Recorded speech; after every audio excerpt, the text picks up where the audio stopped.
Para sa aking ika-13 episode, bibisita tayo sa 13 provincial capitals kasama na ang huling 2 isla ng aking biyahe sa mga probinsya ng Marinduque at Catanduanes. Naranasan ko na din sa wakas ang twisties ng Marilake at nakapagkape sa mobile shop ng kapatid natin sa Brew Broom Cafe. At syempre, hindi ko pinalagpas na makipagkita sa mga iniidolo nating mga kaibigan sa larangan ng paglalakbay. Ready ka na bang lumarga?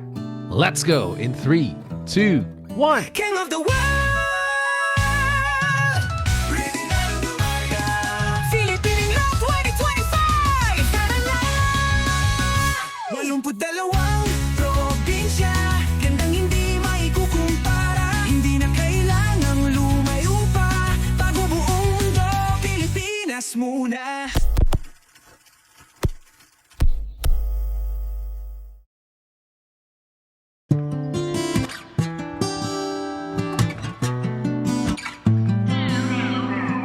Good morning mga Kofun! It is now day 52 of my Philippine Loop Adventure Tour version 2 at nandito ako ngayon sa Tabaco, Albay at dito ako nag-stay sa JLM Travelers Inn. Highly recommended hotel. Medyo pricey for a 12-hour stay at $990 pero sulit naman siya. Maganda yung facilities, maganda yung lugar and then good water pressure and all.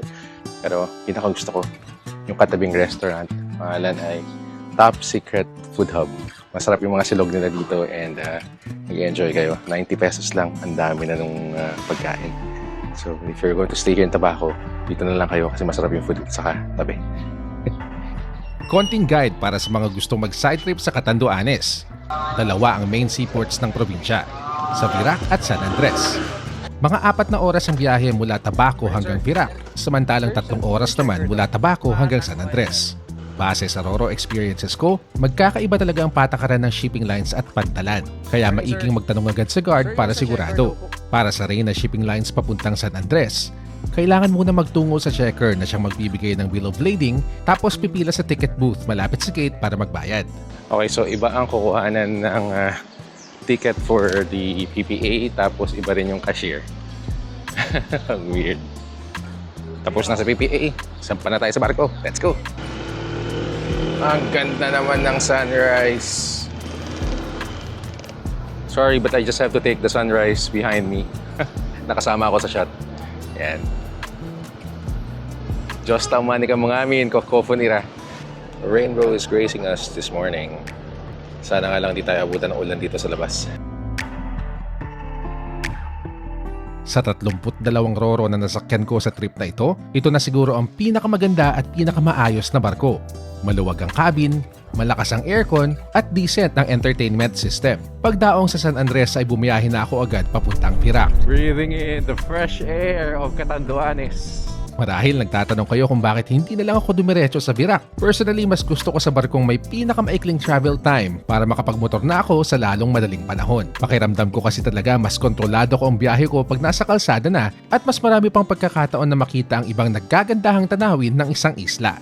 Welcome to the municipality of Virac, the capital town of Catanduanes. Catanduanes National High School. Shout out po sa lahat ng estudyante ninyo. Siyempre sa mga teachers din. Lalawigang Kapitolyo ng Catanduanes. Woo! Provincial capital number 63.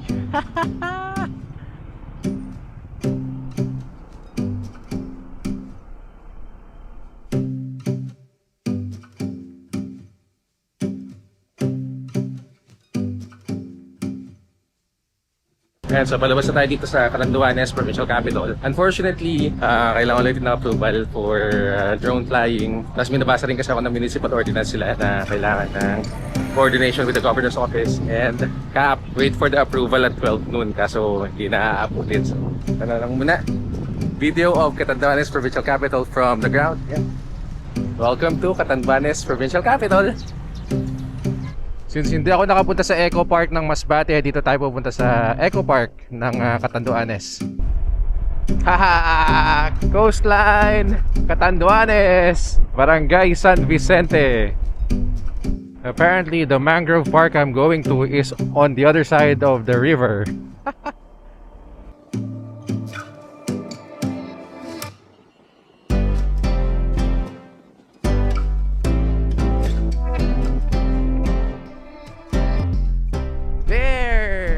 Batalay Mangrove Eco Park. Hindi accurate ang Google Maps, nakakainis. Magandang umaga po. So yun mga Kofun, nandito tayo sa pinaka-dock ng Batalay Mangrove Eco Park. At ito na yan. Yan na yung mga mangroves.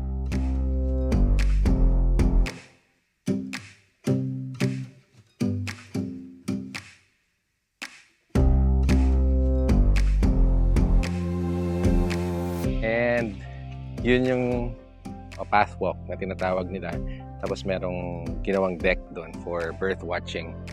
From the dock to the walkway, 200 pesos daw ang renta ng boat. Tapos pwede na siyang maghintay hanggang alas 7 ng gabi if you want to stay there until 7 p.m.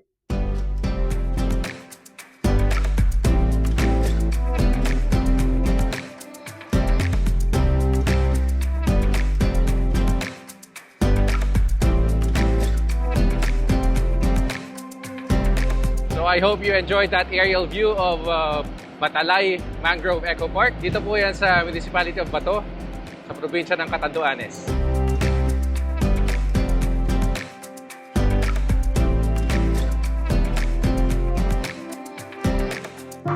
So I'm back at Star Ferry. Regina Shipping Lines going back to Tabaco City, Albay. 3 more hours. Ito may mga namit tayo dito na bagong kaibigan, si Sir Jerry at si Sir McCoy. Naging followers na rin ng page natin. Kaya maraming salamat sa inyo, sir. Shout out po. Sir, ingat po. Pagbalik nga sa mainland Luzon ay napadaan ako sa San Roque Bypass Road sa Tabaco City kung saan mayroong unobstructed view ng Bulkang Mayon. Mapapansing madami din ang nakatambay dito dahil bukod sa maganda ang view ay presko ang hangin. Matapos kong ma-enjoy ang view ng Bulkang Mayon, ilang sandali lang ay bumalik na ako sa biyahe. Nakaranas ng matinding traffic at gabi nang nakarating sa bayan ng Pili, ang capital ng probinsya ng Camarines Sur. Nakailang ikot ako sa Capitol Complex. Nakailang tanong din sa mga gwardiya sa iba't ibang gusali pero sa kasamaang palad ay walang makapagturo sa akin kung saan ang main Capitol building. Sabi pa nga ng isa sa akin, sa Tourism Office building daw talaga namamalagi ang governor. Yun pala ay dahil giniba na ang dating main Capitol building. Ang naging advice sa akin, bisitahin na lang ang kasalukuyang itinatayo na Kapitolyo na tinaguri ang New Iconic Capitol Building. Good morning mga Kofun, Diyos na umani ka mo ngamin. It is now day 53 of my Philippine Loop Adventure Tour version 2. Kinabukasan ay nagtungo ako agad sa New Iconic.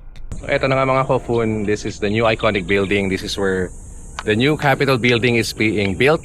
Ayan, kitang-kita nyo naman, hindi pa natapos. Base sa aking pagsasaliksik, ang New Iconic ay magsisilbing Crisis Management Center, Governor's Quarters at Cultural Landmark. Kakaiba ang disenyo nito. Ang inspirasyon daw ay mula sa hugis ng Pili Nut kung saan dito hinango ang pangalan ng bayan at isa sa mga major economic drivers sa Kabikulan.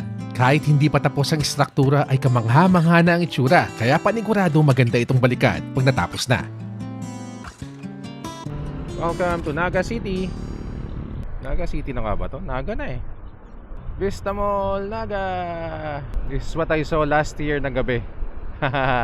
Nadaan ako na ng umaga. Raining. I have to put away my camera.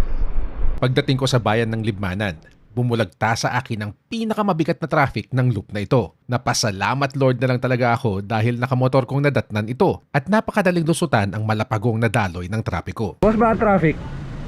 Bakit traffic? Okay.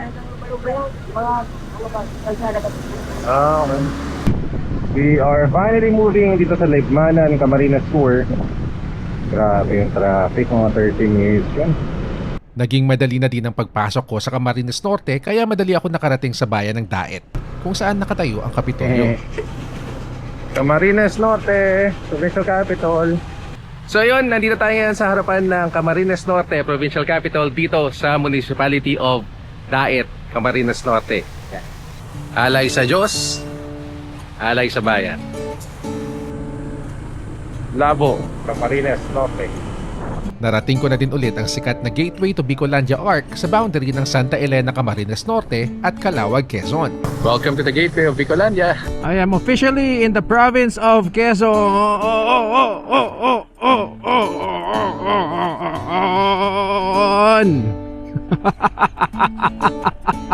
Ang ganda ng timing. Yan nga. Nakalampas na ako sa welcome arch ng Camarines Norte, ang gateway to Bicolandia.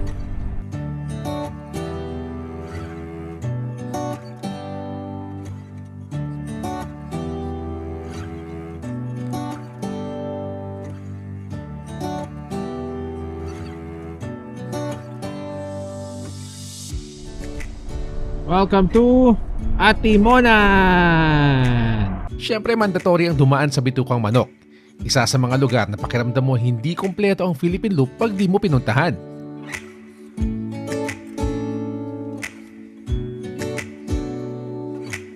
Saka dumako sa Port of Lucena para sa aking penultimate Roro ride papunta sa probinsya ng Marinduque. Dito na tayo sa barko and our first agenda, pagkain. Kasi aside from the franks na kinain ko kaninang tanghali, mga 11:30, wala pa akong kinain ngayong araw na to. So yun, kaya na tayo, gutom na talaga ako. First time ko dito, sir. Gabi na nung nakarating ako sa Port of Balanacan. At dahil liblib ang lugar, wala masyadong streetlights at may kadiliman ng kalsada. Pero ang nagustuhan ko naman ay halos wala akong kasabay at presko at malamig ang simoy ng hangin. Good morning mga Kofun! It is now day 54 of my Philippine Loop Adventure Tour version 2. So yun, nandito ako ngayon sa 9 Balconies Island Stay dito sa Boac, Marinduque. Yan. Good morning po kay Ma'am Russell dito sa 9 Balconies. Tapsilog again for today. Ang ating official Philippine Loop pagkain for most of the 54 days that we have been traveling. After breakfast, dumako na ako sa provincial capital ng Marinduque. Medyo umaambon-ambon dito, pero hindi sapat para pigilan akong kumuha ng magandang video.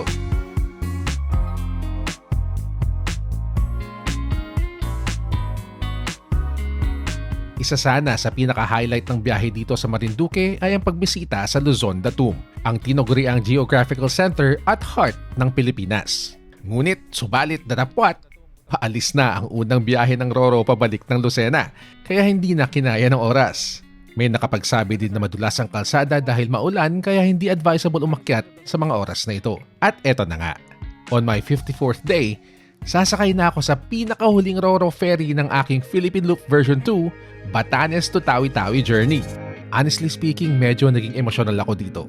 Sa 32 ferry at banggang sinakyan ko, lagi akong biniyayaan ng Diyos ng kalmadong dagat at maayos na panahon. Kumbaga, everything good that needed to happen, happened. Kaya talagang ninamnam ko ang simoy ng hangin, ang wisik ng tubig dagat sa aking balat, at nagmuni-muni sa pagpapalang aking naranasan. Next up, provincial capital of Quezon. Funny story, noong nakarating na ako sa Kapitolyo ng Quezon, nagdalawang isip ako kung tamang lugar ba ang pinuntahan ko. Sa harap kasi ng gusali, nakasaad na ito ay Tayabas Capitol. Buti na lang at may mga ground staff na nagpaliwanag sa akin na ang Lucena ay dating parte ng Tayabas, kaya ganun ang pangalan ng gusali. Kala ko nawawali na ako eh.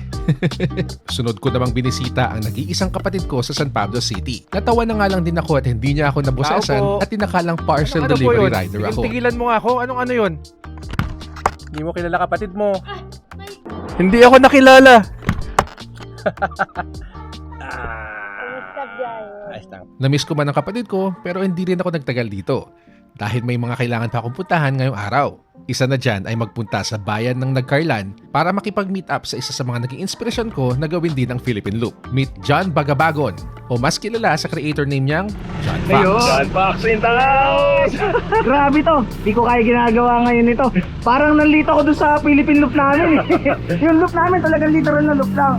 Yung kanya talagang kinumpleto, 82 provinces, konti na lang. Hindi ito ang unang pagkakataon na makita ko si Brother John. Nang nag-North Loop kasi siya, sinamahan namin siya sa isang batil-patong pansiteria sa Tugigaraw at doon ay nagkaroon ng konting kwentuhan at salo-salo. Kaya nung nakita niyang nasa biyahe na ako, sinabihan niya akong dumaan sa Nagcarlan bilang pagsuporta sa 82 provinces in one epic road trip ko. Ayun po mga Kofun, John Fox again in the house. Ingat ka bro ah. Ilang ano na lang, province. 15 pa. 15 pa. Ayun na yung pauwi mo, di ba? Oo. Ayun na yun, dadaanan mo na lahat yun. Ayun pa lang, advance congrats, ha? Brother, napakalupit mo, 82 provinces. Ikaw ang isa sa kilala kong unang-unang nakagawa para sa akin. Ha? Kasi Yung iba, although meron naman mga nauna, pero iba yung pagkakilala talaga. Yun. Proud ako sa'yo. Nagawa mo yung 82. Ewan ko kung kailan mo magagawa yun. Pero kung gagawin ko man yun, hindi ako magre-register. Oo, tama. Oh, mapapanood naman nila yun. Eh. Oo. Maraming salamat, Brad. Kalupit mo. Thank you so much. Dito pa tayo nagkita ulit, bukod dun sa Tugigaraw. Oo nga eh. Pag nagpunta akong Tugigaraw, Matik. Matik. Sabihan mo. Camping tayo. Oo. Camping na. Oo, Gib. Wala, iba yung pakiramdam dyan. Fox na yung sabi na ano. Hindi oh. Iba. Diyos ko, idol ko to eh. Mas idol na kita pag nakakasama na to. Ikaw na ngayon yung mas titingilain ko. Hindi rin. Wala akong masabi kundi napaka down to earth ni John Fox. Kung ano ang nakikita mo sa YouTube ay ganun din sa personal. Nagbigay din siya ng experiences at tips para sa aspiring na travel YouTuber na tulad ko. At in-encourage ako na ituloy ko lang ang pag-YouTube kung ito talaga ang gusto kong gawin. Sayang nga hindi ko na-meet ang kanyang misis na si Ma'am Angel. Matapos ng isang makabuluhang pagkikita ay pumunta na ako sa Laguna Provincial Capital sa bayan ng Santa Cruz. Pagod na ako sa mga panahong ito. Kaya hindi ko na malayang hindi na ako nagva-vlog, kaya ito na lang ang available footage ko. Gabi, sir. Sir, magpapapicture lang ta sana. Okay lang?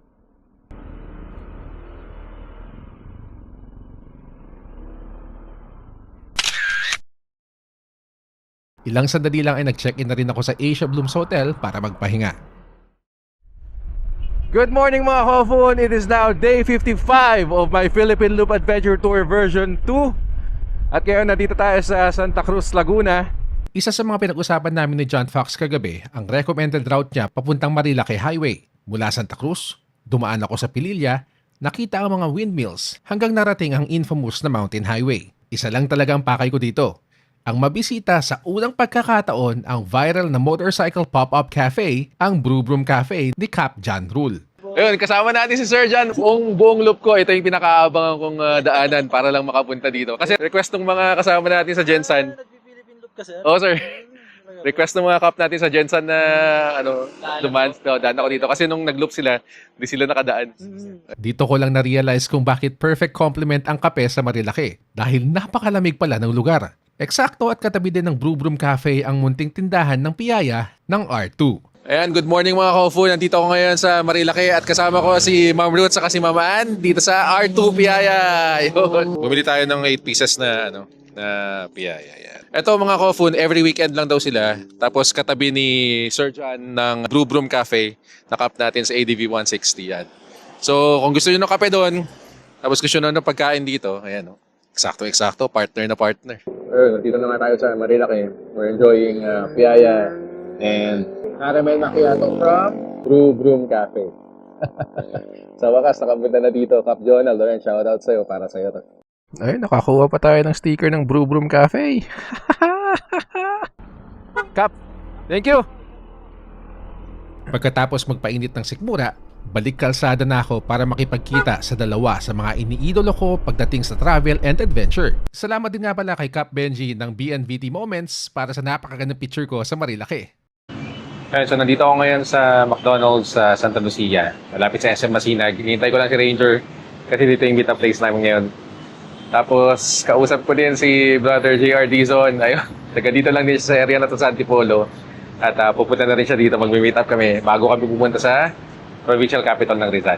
Meet Brother JR Dizon at Ranger Marquez. Si Bro JR ay kapwa ko Philippine Loop Conqueror noong 2024 at nanalo din ng entry niya bilang 6th placer sa Philippine Loop Best Video Contest. Eto, bago pa man siya nag-Philippine Loop gamit ang motor, ay halos naikot at nakapagbakasyon na siya sa buong Pilipinas. Kaya kita mong pinaghandaan ng itinerary sa ganda ng kuha ng kanyang kamera. Si Ranger, o mas tinatawag kong Master Ranger, ay isang hardcore mountaineer at outdoorsman. Siya na ata ang pinaka-adventurous sa lahat ng mga personal kong nakilala. Sobrang free-spirited na tao. Nakaakyat na sa mga lokal at international mountains at nag-iisang Pinoy na kasama ng mga Briton na tumago sa napaka-technical na Blue Water Cave sa Bagao, Cagayan. At ngayon, susubukan niyang tuparin ang kanyang dream project. Umakyat sa tinaguriang 7 summits ng mundo at maglalakbay lamang gamit ang bisikleta. Pagkatapos magkape ay tumuloy na kami ni Bro JR sa Kapitolyo ng Rizal sa Antipolo. Unfortunately, napaka-stricto pala ng patakaran dito. Ilagay ko lang po sana saglit sa harapan ng Capitol tong motor. Pipicturean ko lang kasama yung motor. Bawal po kasi tayo dun, sir eh. Kahit po park saglit lang. sige po. Pasensya na po kayo. Pakasakali lang. Hindi po kasi bilin sa amin, sir. Wala pong problema.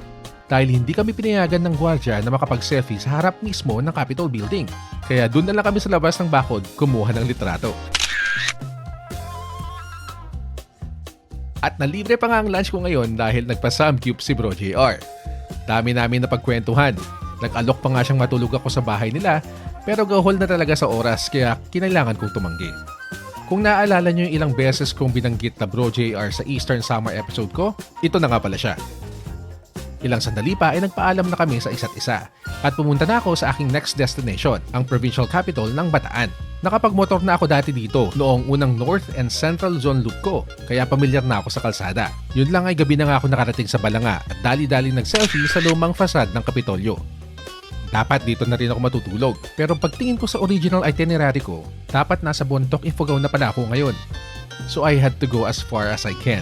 Kaya tinuloy ko na papuntang Kapitolyo ng Zambales sa bayan ng Iba and ultimately end my riding day sa bayan ng Masinloc. Kinaumagahan, na-meet ko ang kaibigan ni Master Ranger na si Sir Ogie Empeño Zambales, kasama natin si Sir Ogie. Yan! na isa ring mountaineer at outdoorsman.